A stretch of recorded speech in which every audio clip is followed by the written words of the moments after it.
तो flight MH370 की कहानी pre flight safety briefing announcement के बाद शुरू होती है। फ्लाइट 370 को ठीक 12:42 बजे डिपार्चर के लिए मंजूरी दे दी गई थी। कुआलालंपुर इंटरनेशनल एयरपोर्ट से रवाना हुए बोइंग 777 के इस एयरक्राफ्ट में कुल 239 लोग मौजूद थे, 2 पायलट्स, 10 कैबिन क्रू मेंबर और 227 पैसेंजर्स। लेकिन उनमें से किसी को नहीं पता था कि उनकी हिस्ट्री इतिहास के ऐसे पन्नों पर होगी जिसे कोई नहीं समझ पाएगा। मिस्टीरियस, कॉन्स्पिरेसी और कई अन्य लूपहोल्स से भरी ये उड़ान दुनिया में एविएशन के इतिहास का सबसे बड़ा रहस्य बन गई है।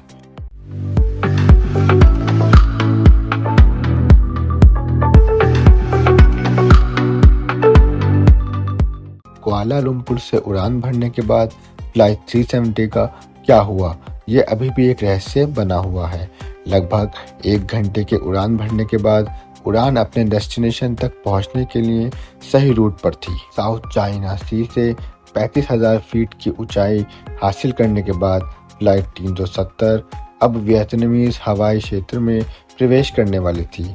इस पॉइंट पर कुआलालंपुर से एयर कंट्रोलर हो ची मिन सिटी में एयर ट्रैफिक कंट्रोलर को सिग्नल देने के लिए फ्लाइट के कैप्टन को इंस्ट्रक्शन देता है।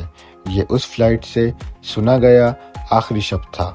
ठीक 1 मिनट 43 सेकंड के बाद फ्लाइट 370 कुआलालंपुर हो ची मिन और बैंकॉक के रडार स्क्रीन से गायब हो गई।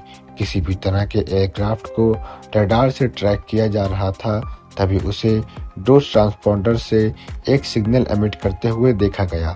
रडार स्क्रीन से एयरक्राफ्ट के गायब होने के 2 कारण हो सकते हैं। पहला, ट्रांसपॉन्डर्स ने काम करना बंद कर दिया और दूसरा, दोनों ट्रांसपॉन्डर जानबूझकर बंद कर दिए गए। रडार स्क्रीन से गायब होने के बाद एयरक्राफ्ट से कांटेक्ट करने की कोशिश की गई।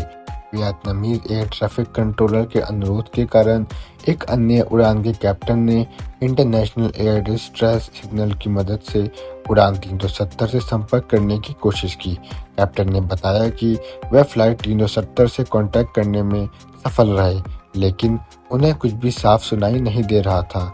उसने जो कुछ सुना वह स्टैटिक था। आसमान बिल्कुल साफ था, न आंधी न बारिश।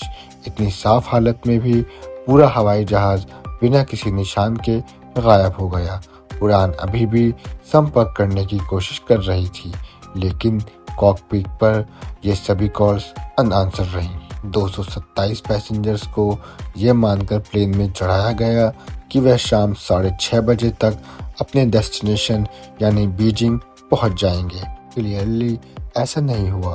फ्लाइट बीजिंग नहीं पहुंची और MH370 को ऑफिशियल तौर पर लापता डिक्लेयर कर दिया गया। सबसे पहले तो इस उड़ान को खोजने की कोशिश सिर्फ उस इलाके में की गई जहां से ये रडार स्क्रीन से गायब हुआ, यानी गल्फ ऑफ थाईलैंड और साउथ चाइना सी के बीच।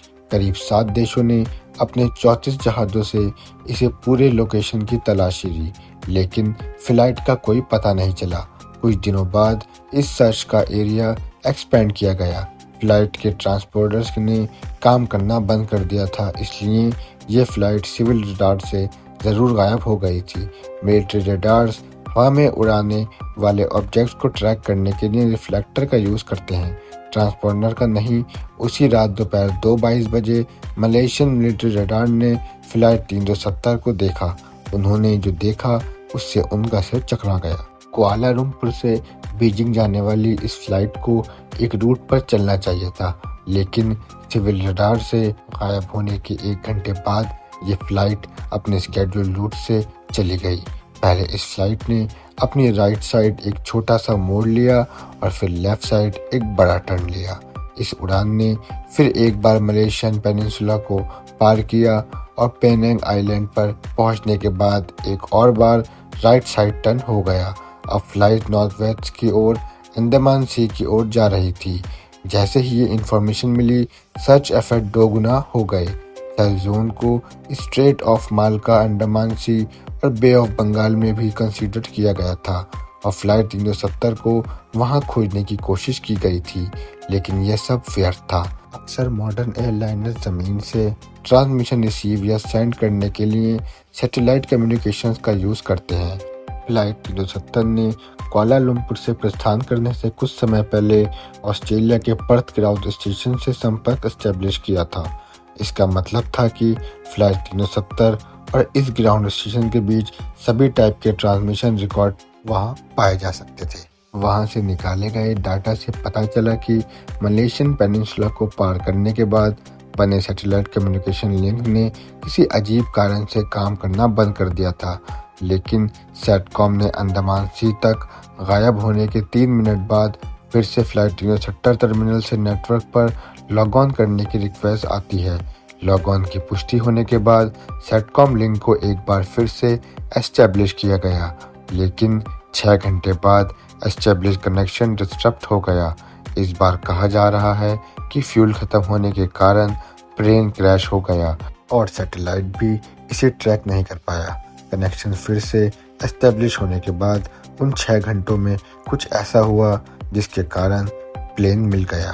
प्लेन से संपर्क करने के लिए सैटेलाइट फ़ोन का यूज़ किया गया था। फ्लाइट 370 के कॉकपिट में किए गए दोनों कॉल अनआंसर्ड रहे। जब भी कोई एयरक्राफ्ट ग्राउंड स्टेशन से कनेक्शन एस्टेब्लिश करता है तो 1 घंटे के बाद एयरक्राफ्ट से कई अपडेट रिसीव नहीं होती है और एक ऑटोमेटिक स्टेटस रिक्वेस्ट भेजा जाता है। उस रात फ्लाइट 370 को 5 ऐसे ऑटोमेटिक स्टेटस अपडेट्स भेजे गए थे। ये रिक्वेस्ट ये कंफर्म करने के लिए भेजे जाते हैं कि टर्मिनल अभी भी ऑनलाइन है या नहीं। ये हमें नहीं बताता है कि प्लेन की लोकेशन क्या है, लेकिन भेजे गए 5 ऑटोमेटिक स्टेटस अपडेट की मदद से जांचकर्ताओं ने ग्राउंड स्टेशन और एयरक्राफ्ट के बीच की दूरी को नोट किया। इस डाटा के आधार पर उन्होंने कुछ कैलकुलेशंस की। इन सब का रिजल्ट 7 ऐसे सर्कल्स थे जिन्होंने उस पर्टिकुलर टाइम में फ्लाइट 370 के लोकेशन को कवर किया। लेटेस्ट ट्रांसमिशन रात 8:19 बजे था। स्पीड, फ्यूल और बाकी फैक्टर्स को ध्यान में रखते हुए 7th आवर्स को इस लास्ट ट्रांसमिशन पर एक लिमिटेड एरिया में बनाया गया था जहां प्लेन के मिलने का चांस ज़्यादा थी। मैं ये लिमिटेड एरिया इसलिए कह रहा हूँ क्योंकि ऑस्ट्रेलिया से कजाकिस्तान के स्ट्रेच की तुलना में ये 7th आर्क एक छोटा आर्क है। 7th आर्क को डिफाइन करने के बाद सर्च जोन थोड़ा नैरो था, लेकिन ये 7th arc south Indian ocean के ऐसे हिस्से में लोकेटेड है जहां पहुंचने में 6 दिन लगे। पहुंचने के बाद इस पूरे 7th आर्क यानी बड़ी संख्या में जहाज़ों और एयरक्राफ्टों ने 45 लाख स्क्वायर किलोमीटर के एरिया को कवर किया। 8 मार्च से 28 अप्रैल तक समुद्र की सतह पर फ्लाइट 370 के अवशेष मिले थे, लेकिन ये प्लेन ऐसा था मानो इसे किसी ब्लैक होल ने निगल लिया हो। कुछ भी नहीं, एक भी स्क्रू नहीं मिला जो सर्च यूनिट को बता सके कि फ्लाइट 370 यहाँ समुद्र में थी। सतह पर कोई अवशेष नहीं है, जिसका मतलब है कि फ्लाइट 370 समुद्र के अंदर सी फ्लोर पर कहीं होनी चाहिए। पानी के नीचे की खोज के दौरान पूरे समुद्र तल को हफ्तों तक स्कैन किया गया, लेकिन मिसिंग फ्लाइट का कोई अवशेष नहीं मिले।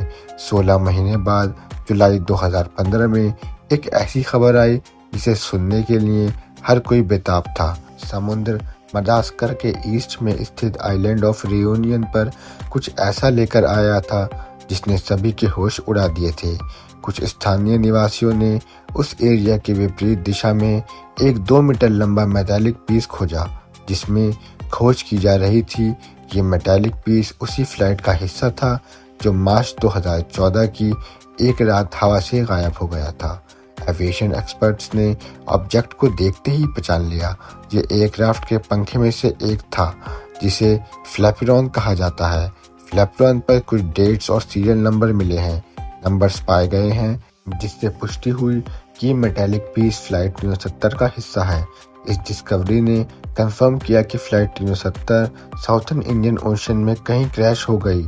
इसके बाद ऐसे 31 आइटम मिले, लेकिन उनमें से सिर्फ 3 की ही जांच की गई और पुष्टि हुई कि यह फ्लाइट 370 की है। 20,000 स्क्वायर किलोमीटर के थ्रू इंस्पेक्शन के बाद इस सर्च ऑपरेशन को बंद करने का निर्णय लिया गया, क्योंकि कुछ टुकड़ों के अलावा फ्लाइट 370 के क्रैश साइट का 3 साल के प्रयासों के बाद भी पता नहीं चल पाया था।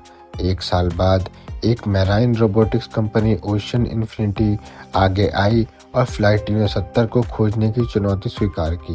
जब इन्होंने एडवांस इंस्ट्रूमेंट्स का उपयोग करके समुद्र तल की खोज की, तो उन्हें फ्लाइट 370 को छोड़कर बड़े पहाड़ों से लेकर ज्वालामुखी तक सब कुछ मिला।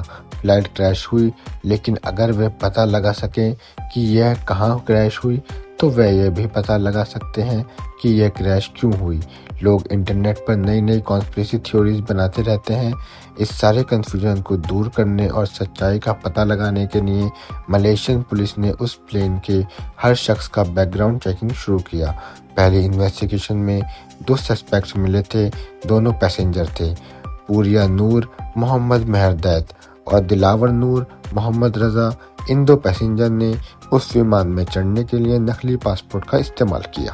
प्लेन के लापता घोषित होते ही इस संभावना पर विचार किया गया कि इसमें कोई आतंकी संगठन शामिल हो सकता है।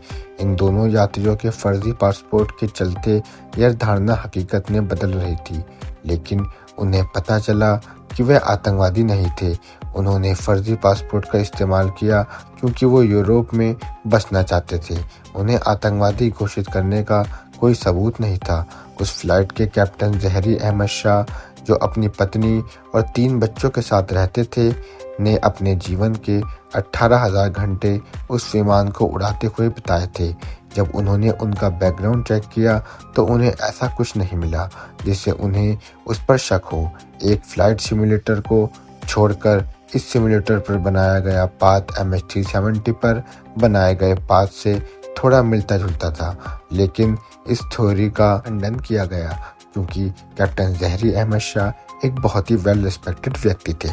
कुछ लोगों का कहना है कि वह सुसाइडल थे और इसलिए उन्होंने प्लेन को हाईजैक कर लिया। कुछ लोगों का कहना है कि उनका यह कदम पॉलिटिकली मोटिवेटेड था, लेकिन ये सब महज अफवाह थी। यह भी नोट किया गया कि विमान के कार्गो में कुछ लिथियम आयन बैटरीज थीं। इस बात की प्रबल संभावना थी कि इन बैटरीज या किसी इलेक्ट्रिकल मैलफंक्शन के कारण आग लगी हो, लेकिन अगर प्लेन में आग लगी थी तो मोड़ लेने पर प्लेन को पास के एयरपोर्ट पर क्यों नहीं उतारा गया। इसके बजाय प्लेन अंडमान निकोबार आइलैंड की ओर आगे बढ़ता रहा। एक और थ्योरी खूब मानी जा रही है। हो सकता है कि पायलट इस बात से अनअवेयर हो कि प्लेन कहाँ और कैसे जा रहा है। हम सभी जानते हैं कि जैसे जैसे ऊंचाई बढ़ती है, ऑक्सीजन की कमी महसूस होने लगती है। जिस ऊंचाई पर विमान उड़ते हैं वह अक्सर ऊंचाई होती है जिस पर केबिन डिप्रेशराइजेशन के मामले होते हैं, और ऐसे हालात में विमान में सवार लोग ऑक्सीजन न मिलने पर बेहोश हो सकते हैं या मर सकते हैं। फ्लाइट 370 के मामले में ऐसा हो सकता है। प्लेन को लैंड करने की कोशिश करने से पहले ही पायलट बेहोश हो गए होंगे। कुछ लोगों का यह भी कहना है कि फ्लाइट 370 क्रैश नहीं हुई थी। दरअसल अमेरिकन नेवी ने इसे अपना निशाना बनाया और मार गिराया, और सभी प्रसारण एक कवर अप के रूप में फॉर्ज किए गए थे। कुछ थ्योरीज के अनुसार फ्लाइट 370 को रडार से गुप्त रूप से कजाकिस्तान ले जाया गया था और इन्वेस्टिगेटर्स को गुमराह करने के लिए इसके कुछ हिस्सों को साउथर्न इंडिया ओशन में प्लांट किया गया था। इस प्लेन के बारे में आज तक कोई जानकारी नहीं मिल पाई है, लेकिन इन तमाम थ्योरीज के बीच पीड़ित परिवारों का दम घुट रहा था। फ्लाइट 370 की जांच, गुमराह करने वाले बयान और अनसुलझे रहस्य सालों से चल रहे हैं, जो अभी भी क्लोजर से काफ़ी दूर हैं। इस मिस्ट्री की सबसे भयानक बात यह है कि कुआलालंपुर से निकलने के बाद उस फ्लाइट में जो कुछ हुआ उसकी सच्चाई सिर्फ उन्हीं 239 लोगों को पता है। तो आज की वीडियो में इतना ही। आप अपना ख्याल रखिए, और यदि आपको हमारी वीडियो पसंद आई तो लाइक और सब्सक्राइब कीजिए। इस वीडियो को अपने फ्रेंड्स के साथ शेयर करें। अगली बार ऐसे ही किसी इंटरेस्टिंग टॉपिक के साथ मिलेंगे। तब तक के लिए जय हिंद।